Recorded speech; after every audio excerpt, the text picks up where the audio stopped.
Congrats. Are you happy with your first week here at the Australian Open? Yeah, and today was, I think, the best match because, to be honest, the score doesn't say everything about the match, but he played really good. I even want to say he played, I think, in my opinion, better than in US Open, but maybe served a little bit worse. And that's where I took my chances. Almost like every game where I could break him, I managed to do it. I think I had two games where I didn't break him when I had break points, but it was enough today. And yeah, pretty happy about my level. Served well, didn't get broken even if he had opportunities. Was running pretty well, and yeah, was doing some good shots. So happy about my performance and looking forward to next match. Talk more big picture. Obviously, you come into this tournament as the most recent Grand Slam winner with the US Open and as the #1 seed. Has that changed your mindset at all? You look like you're somebody that stays fairly relaxed, but has that given you either more confidence or a different mindset knowing that you are the most recent winner and the #1 seed? Maybe a little bit more confidence, but the thing is that even when I was, I don't know, 50 in the world, of course, you know that probably not going to win a Grand Slam. But I wanted to win. I hate to lose. I want to win every match I play. But definitely some extra confidence just by knowing that this is possible. And if not, I mean, every match is tough. You know, as I say today, Botic had, for example, opportunities in the end of the first set to come back. It's 5-all. We never know what happens. Who knows? Maybe he wins a tiebreak or whatever. It's one set. He's one set up. Never the same story. But again, in sport.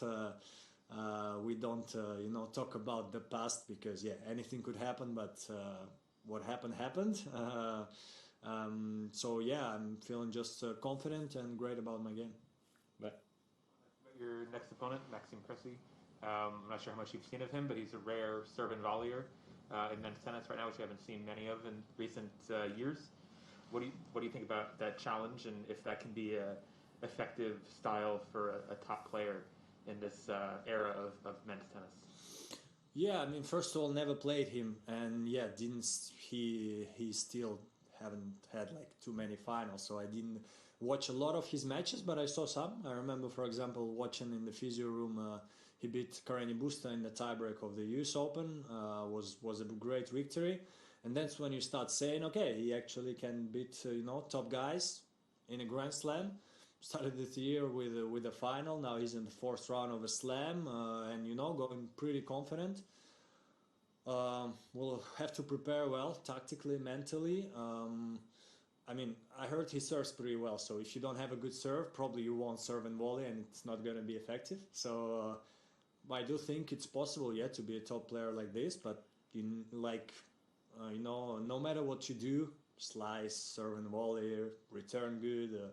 You need to, if you want to be at the top, you need to try to make it almost perfect, because other guys will try to break you and your style. So far he's doing great, I think, in his career. John?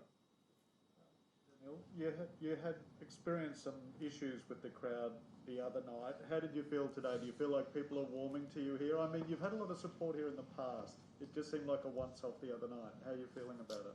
It's great. I mean, the other night, I don't feel like there was anything like wrong. I just talked about exactly one thing, which is between first and second serve, because the rest is, of course, they're gonna support Nick. I'm not stupid, So again, I didn't talk about anything the other night except the first and second serve, which I still think is you shouldn't.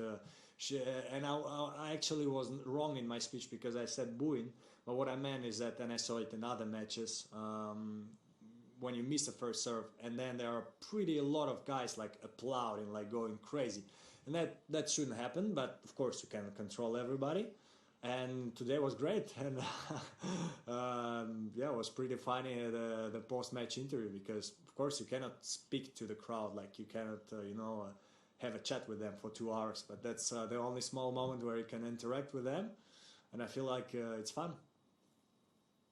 Anyone else in the room? No? Just one there. We have time for one online question, and Yasmin will take your question, please. Hi Daniil, just on the thing with the crowd, obviously you've had a bit of a love-hate relationship in New York and won a Grand Slam there. Seems like you're having the same character arc here in Australia. Does it help you when you're playing, or do you just not think about it and then get into it during the encore interview? Yeah, to be honest, I don't think it's the same, because the other night I was playing against an Australian player, a very electric Australian player, and again, as I said, I didn't have any issues except the one small thing, which is first and second serve. And after the match, I think it was straight away pretty actually fun for everybody. That's how I felt, and I didn't see actually a lot of, let's say, negative reactions. US Open was a different story. I actually was not doing the right thing in the beginning. Managed to let's say like this, stay calm and turning it around by playing good.